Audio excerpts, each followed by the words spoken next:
أعوذ بالله من الشيطان الرجيم. بسم الله الرحمن الرحيم. قال النبي صلى الله عليه وسلم: أنا زعيم ببيت في وسط الجنة لمن ترك الكذب وإن كان مازحا، أو كما قال عليه الصلاة والسلام. حاضرین اجماع، تمام قسم کی تعریف و توصیف اللہ رب العالمین کے لیے لائق و زیبا ہے کہ جس نے ہم تمام کو اشرف المخلوقات بنایا اور ہم تمام کو دین اسلام جیسی عظیم نعمت سے نوازا۔ ثانیہ درود و سلام تمام انبیاء و رسول پر کہ جن کو اللہ رب العالمین نے مختلف زمان اور مختلف مکان کے لیے رشد و ہدایت کا ذریعہ بنا کر اس دنیا میں مبعوث فرمایا، خصوصاً ہمارے اور آپ کے آخری نبی جناب محمد رسول اللہ صلی اللہ علیہ وسلم پر کہ جن کو اللہ رب العالمین نے انبیاء و رسول کے سلسلے کی آخری کڑی بنا کر اس دنیا میں بھیجا۔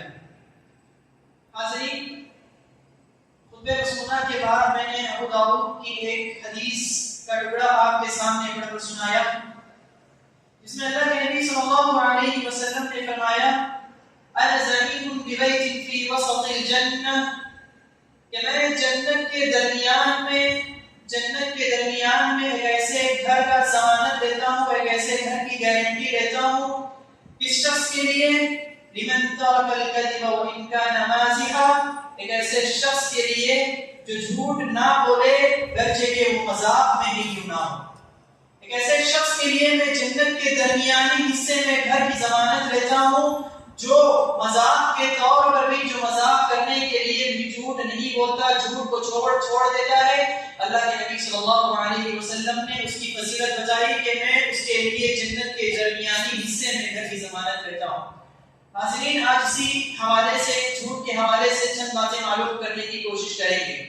ہم جانتے ہیں کہ دین اسلام نے نہ صرف انسان کی اخروی زندگی کو بہترین بنانے کی تعلیم دی، نہ صرف یہ کہ دین اسلام کی تعلیمات انسان کو آخرت میں کامیاب کرنے کے لیے ہیں، بلکہ ہم دین اسلام کی تعلیمات کو اگر دیکھیں گے، اللہ رب العالمین کے فرمان کو اگر دیکھیں گے تو انسان کی نہ صرف اخروی زندگی، آخرت کی زندگی بہتر ہوتی ہے، بلکہ اگر ہم اسلام پر عمل کریں گے تو انسان کی دنیاوی زندگی بھی بہتر ہوتی ہے۔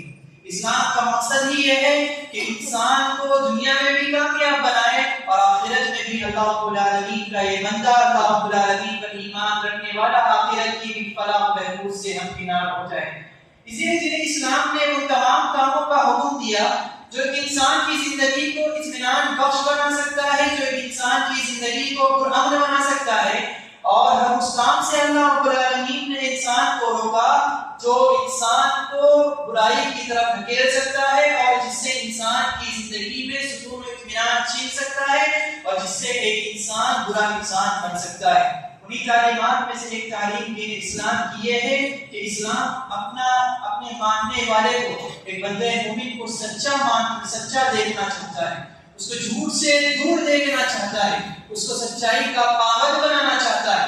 اور یہ جھوٹ ایک ایسی صفت ہے، ایک ایسی مذموم صفت ہے، ایک ایسا برا عمل ہے جس کو نہ صرف دین اسلام برا سمجھتا ہے، بلکہ ہم دنیا کی کسی بھی قوم کو دیکھ لیں، کسی بھی مذہب کو دیکھ لیں، کسی بھی تنظیم کو دیکھ لیں تو آپ کو کسی بھی تنظیم، کسی بھی قوم، کسی بھی مذہب میں یہ تعلیم نہیں ملے گی کہ وہ اپنے ماننے والے کو جھوٹ پر ابھارے۔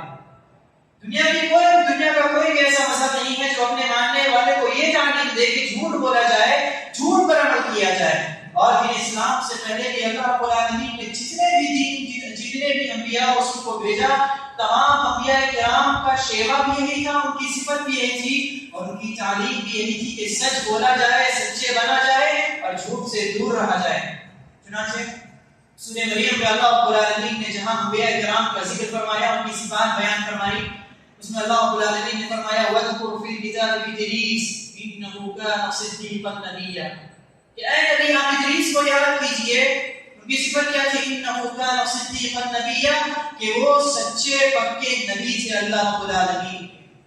اور حضرت ابراہیم علیہ السلام کا ذکر کرتے ہوئے اللہ رب العالمین نے فرمایا وَاذْكُرْ فِي الْكِتَابِ إِبْرَاهِيمَ إِنَّهُ كَانَ صِدِّيقًا نَبِيًّا، کہ اے نبی آپ ابراہیم علیہ السلام کو یاد کیجئے، وہ کیا تھے؟ سچے نبی تھے۔ یہاں پر اللہ رب العالمین نے جب انبیاء کرام کا ذکر کیا تو ان کی تمام تر خوبیوں کو چھوڑ کر اللہ رب العالمین نے جو ایک خوبی ذکر کرنی چاہیے وہ کیا تھی؟ صدیق صدیقا نبیا کہ وہ سچے پکے نبی تھے، سچ بولنے والے نبی تھے۔ اسی طرح حضرت موسیٰ علیہ السلام کے قوم کا ذکر کرتے ہوئے جب فرعون کے درباریوں نے حضرت موسیٰ علیہ السلام کو جھٹلانا شروع کر دیا تو ایک آدمی نکل آیا، ایک مومن بندہ حضرت موسیٰ علیہ السلام کی قوم سے نکل کر آ کر کہتا ہے کہ اگر یہ نبی حضرت موسیٰ علیہ السلام جھوٹے ہوئے تو یہ جھوٹ کا وبال ہم پر ہی چلا جائے گا،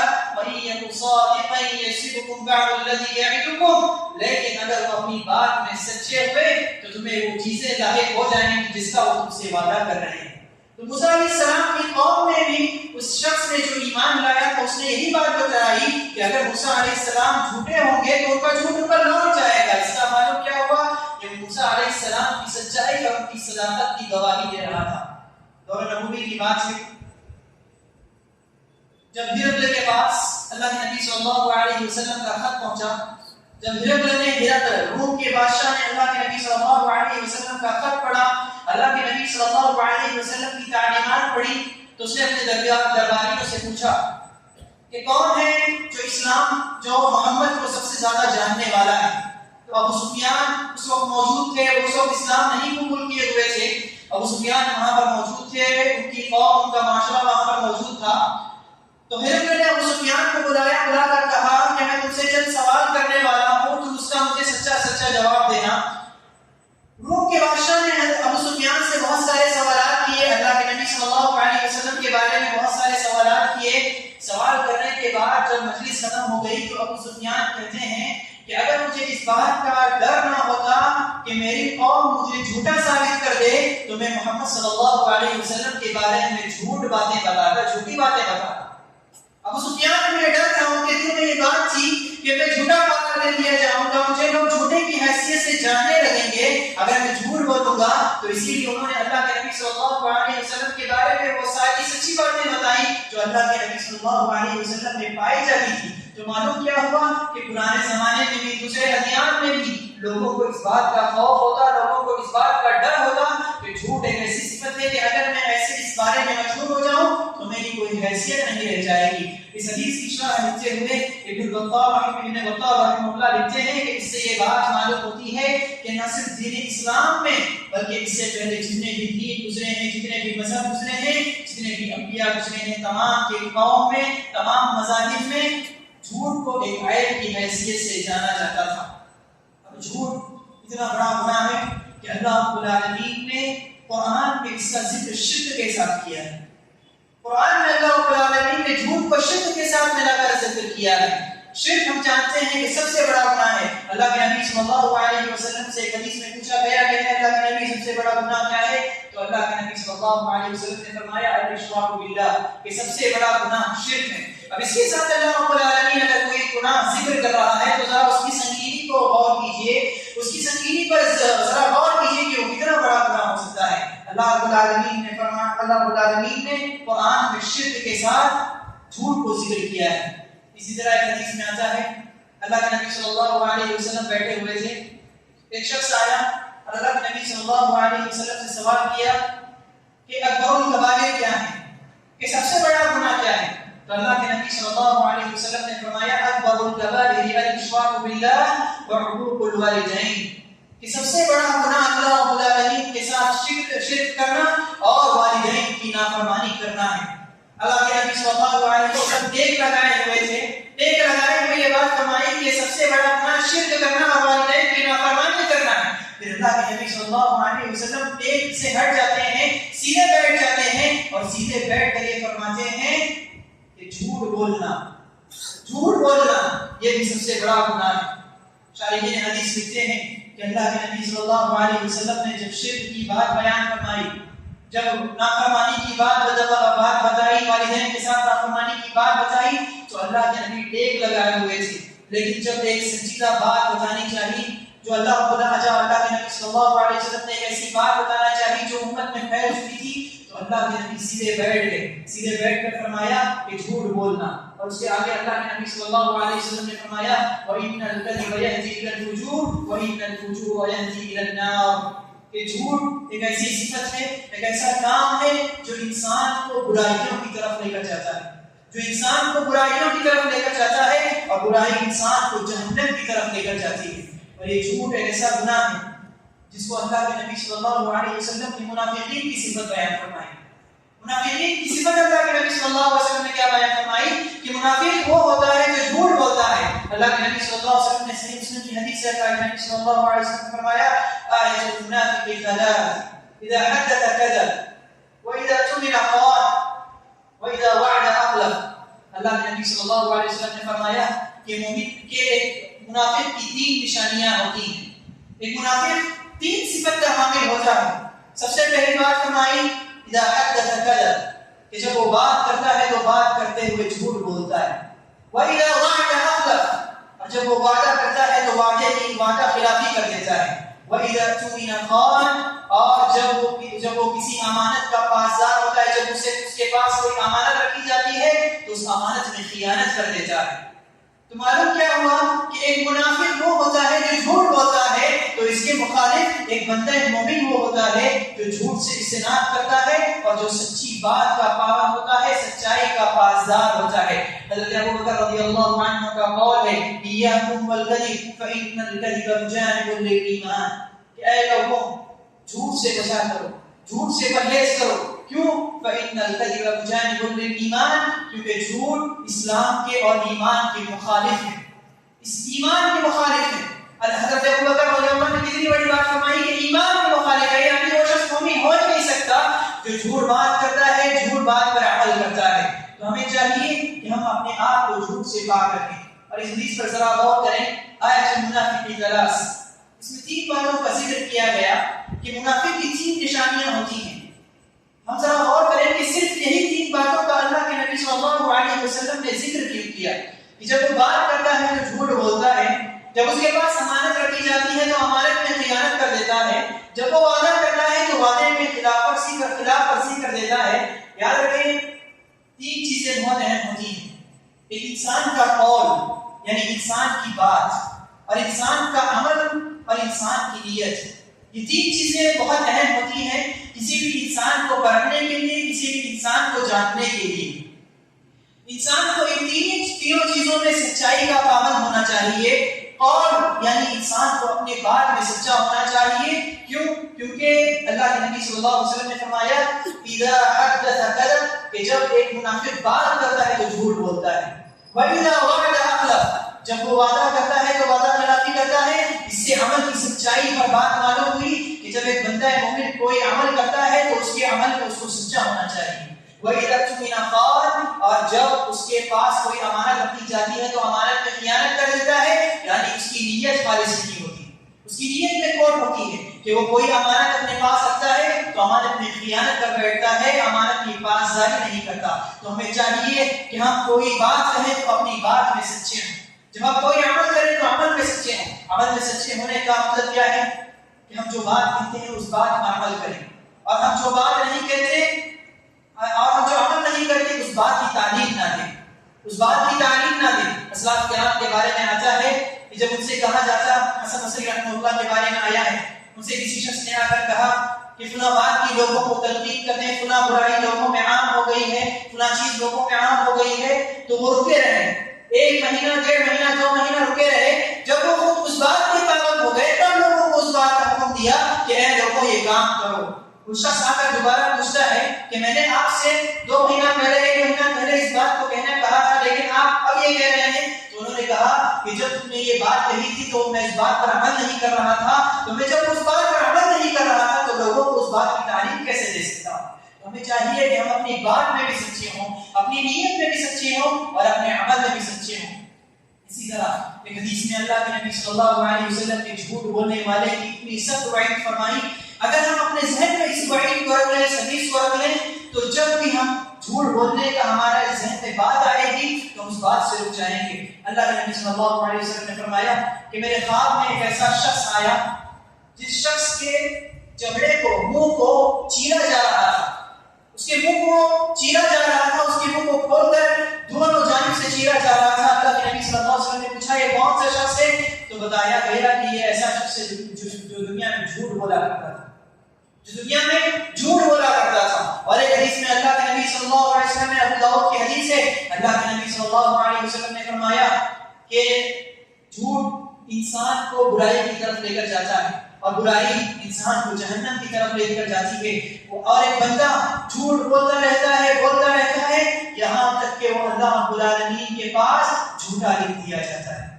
اللہ رب العالمین کے پاس اس شخص کی پہچان ایک جھوٹے انسان کی سی ہو جاتی ہے کہ وہ اللہ رب العالمین کے پاس ایک جھوٹے انسان کی طرح پہچانا جاتا ہے. اور وہیں پر ایک انسان سچ بولتا رہتا ہے، سچی بات پر عمل کرتا رہتا ہے، یہاں تک کہ اللہ رب العالمین کے پاس وہ بندہ سچا لکھ دیا جاتا ہے، وہ اللہ رب العالمین کے پاس سچا بندہ پہچانا جاتا ہے. تو یہ اللہ رب العالمین کے پاس ایک بندہ جو جھوٹ بولتا ہے اور ایک بندہ جو سچ بولتا ہے، اس کی پہچان اسی حیثیت سے کروا دی جاتی ہے. ہم ذرا سوچیں کہ ہم اتنی عبادتیں کرتے ہیں، اتنی عبادتیں کرنے کے بعد بھی اگر اللہ رب العالمین کے پاس ہماری پہچان ایک جھوٹے انسان کی طرح، جھوٹے مومن کی حیثیت ہو جائے تو کیا ہم اس بات کو گوارا کر سکتے ہیں؟ اس بات کو گوارا کر سکتے ہیں؟ اور ایک حدیث میں آیت منافق ثلاث منافق والی حدیث میں مسلم کی روایت میں آیا ہے کہ ایک بندہ منافق اس وقت تک کہلائے گا جب تک وہ جھوٹ بولتا رہے گا. اور روایت کے سامنے اضافہ ملتا ہے وہ انسان وصلہ، اگرچہ کہ وہ بندہ نماز پڑھتا رہے، روزے رکھتا رہے. ایک بندہ نماز بھی پڑھتا رہے، روزے بھی رکھتا رہے، ان تمام کے ساتھ اگر وہ جھوٹ بولتا رہے، جھوٹ پر قائم رہے، تب بھی وہ بندہ منافق کی صفت کا حامل ہوگا، اس کے اندر نفاق کی سی ایک صفت پائی جائے گی. حضرین، آج جھوٹ کی ہمارے معاشرے میں کئی ساری شکلیں نئی رونما ہو چکی ہیں. کئی نئی شکلیں ہمارے معاشرے میں جھوٹ کی شکلیں رونما ہو چکی ہیں. ان میں سے چند میں آپ کے سامنے ذکر کرنا چاہتا ہوں. سب سے پہلے جھوٹ کی جو شکل آج ہمارے درمیان رائج ہو گئی ہے وہ ہے، ہم جس مہینے سے گزر رہے ہیں جانتے ہیں کہ اپریل کا مہینہ ہے، اور اس مہینے میں اکثر نوجوان بچے بچیاں اور اکثر نوجوان لوگ اس بات کو نشر کرتے ہیں جسے اپریل فول کے نام سے یاد کیا جاتا ہے کہ مذاق میں جھوٹ بولنا، مذاق میں جھوٹ بول دینا اور اس کو کوئی عیب نہیں سمجھنا.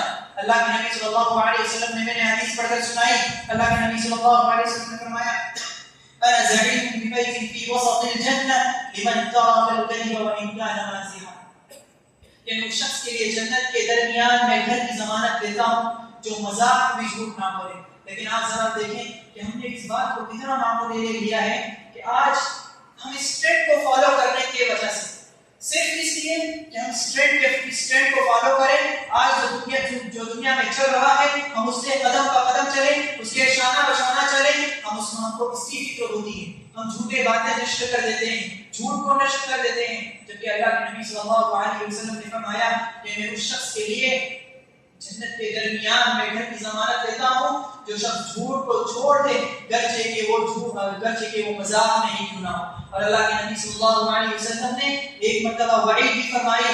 کس شخص کے لیے وعید فرمائی؟ جو شخص جھوٹ بولتا ہے لیکن مذاق میں جھوٹ بولتا ہے، حقیقت میں نہیں بلکہ مذاق میں جھوٹ بولتا ہے. فرمایا ویل لہ ویل لہ ویل لہ. 3 مرتبہ اللہ کے نبی صلی اللہ علیہ وسلم نے اس شخص پر بد دعا کی. کس شخص کے لیے؟ کہ جو شخص جھوٹ بولتا ہے. کیوں؟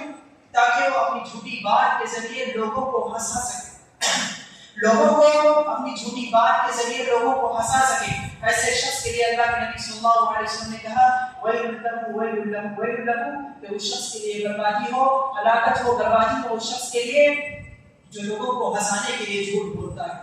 تو یہ آج ہمارے معاشرے میں ایک صفت بن گئی ہے کہ ٹرینڈ کو فالو کرنا. آج ہمارے بچے بچیوں میں یہ چیزیں عام ہو گئی ہیں کہ اپریل فول کے نام سے جھوٹی باتیں نشر کرنا، جھوٹ بولنا اور اس کے بعد یہ کہہ دینا کہ یہ تو مذاق تھا، یہ تو ٹرینڈ کا ایک حصہ تھا، یہ اپریل فول تھا. ہمیں چاہیے کہ اپنے بچوں کی ایسی تربیت کریں کہ ہمارے بچے ان سب تمام چیزوں سے دور رہیں. اسی طرح اور ایک چیز جو ہمارے معاشرے میں بہت عام ہے لیکن اس کی طرف توجہ نہیں دی جاتی، وہ کیا؟ والدین کا اپنے بچوں سے جھوٹ بولنا اور اس سے جھوٹے وعدے کرنا. اپنے بچوں سے جھوٹے وعدے کرنا کیا ہوتا ہے کہ اگر ہمارا بچہ کوئی بات نہیں مانتا، ہماری نافرمانی کرتا ہے یا پھر ہمیں اس سے اپنا کوئی کام کروانا ہوتا ہے تو ہم اس سے جھوٹے وعدے کرتے ہیں کہ اگر تم ایسا کرو گے تو میں تمہارے ساتھ ایسا کروں گا، تم مجھے میری یہ بات مانو گے تو میں تمہیں فلاں چیز لا کر دوں گا. اور جب بچہ وہ کام کر دیتا ہے تو ہم سے وہ چیز لا کر نہیں دیتے تو گویا ہم اپنے بچے سے جھوٹے وعدے کر رہے ہوتے ہیں. ایک حدیث میں آتا ہے کہ عبد عبداللہ بن عامر رضی اللہ عنہ کی حدیث سے فرماتے ہیں کہ میں اللہ کے نبی صلی اللہ علیہ وسلم کے پاس تھا، میری امی بھی، میری والدہ بھی اللہ کے نبی صلی اللہ علیہ وسلم کے پاس تھی.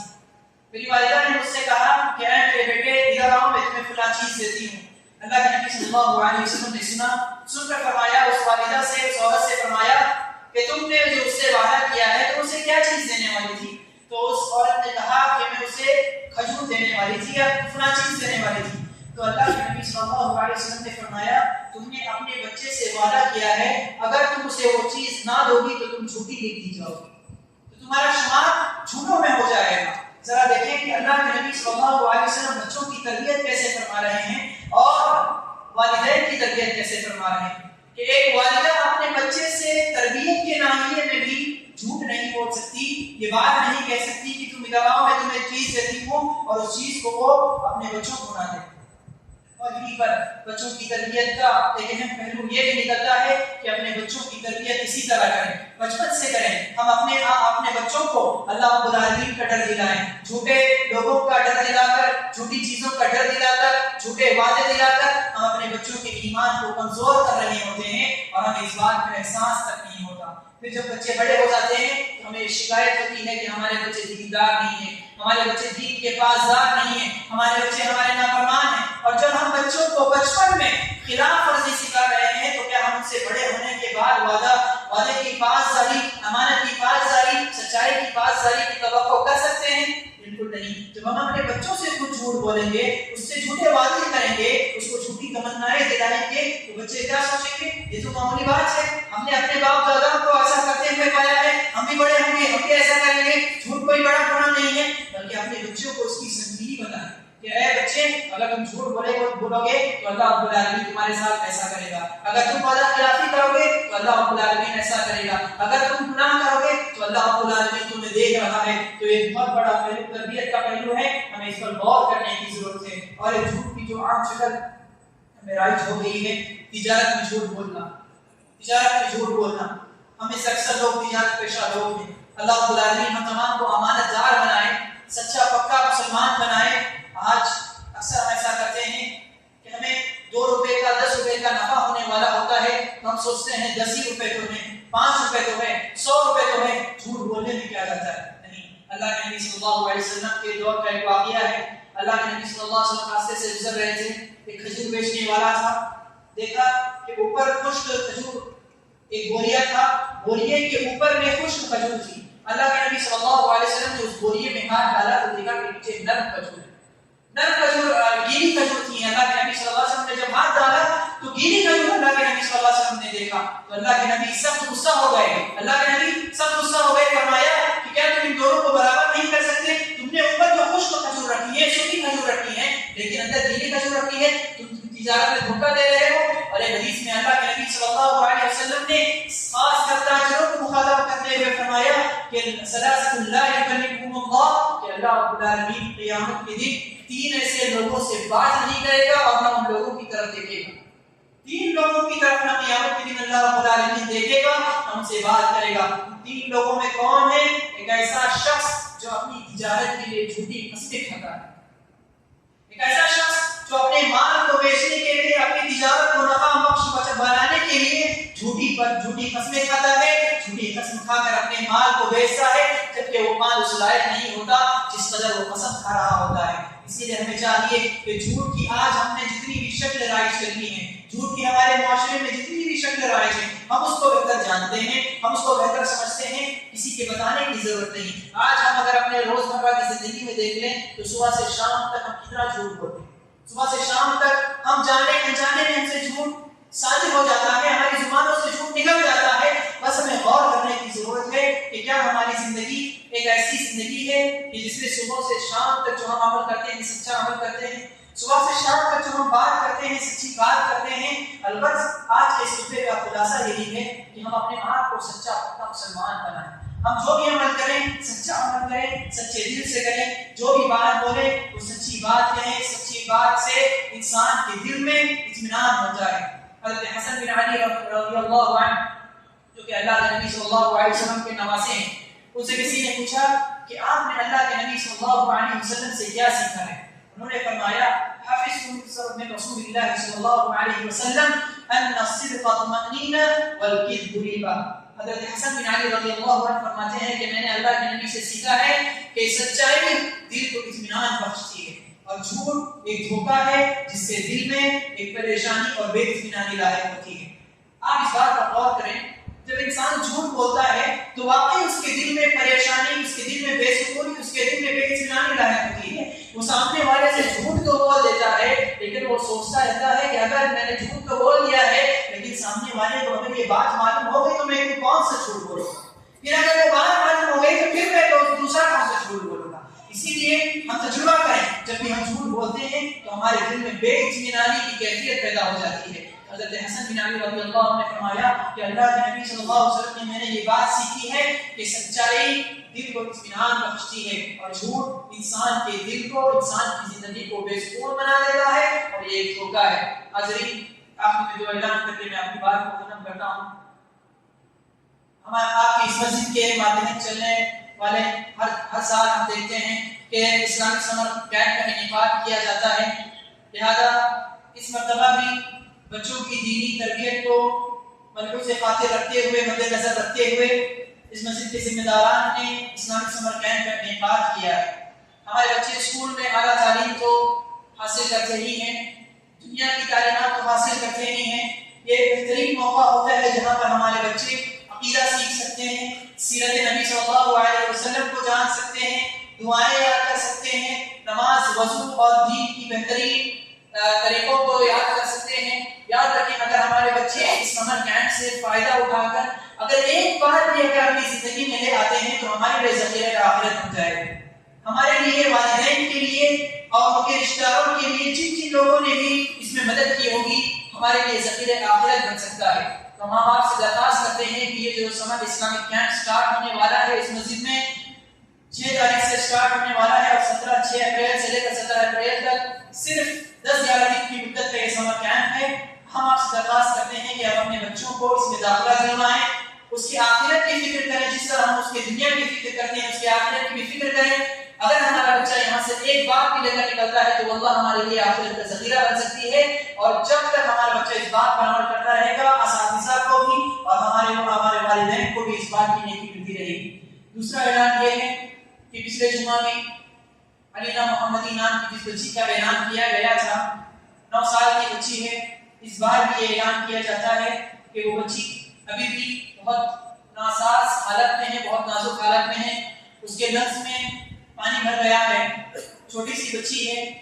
پچھلے مرتبہ بھی آپ سے دعا کی درخواست کی گئی تھی، اس مرتبہ بھی آپ سے دعا کی درخواست ہے کہ آپ اس بیچاری بچی کے لیے، اس چھوٹی بچی کے لیے دعا کریں کہ اللہ رب العالمین اس کو شفائے عاجلہ اور کاملہ عطا فرمائے اور ان کے گھر والوں کو اس کا علاج کرنے کا بہترین ذریعہ اور بہترین طریقہ ان کو فراہم فرمائے.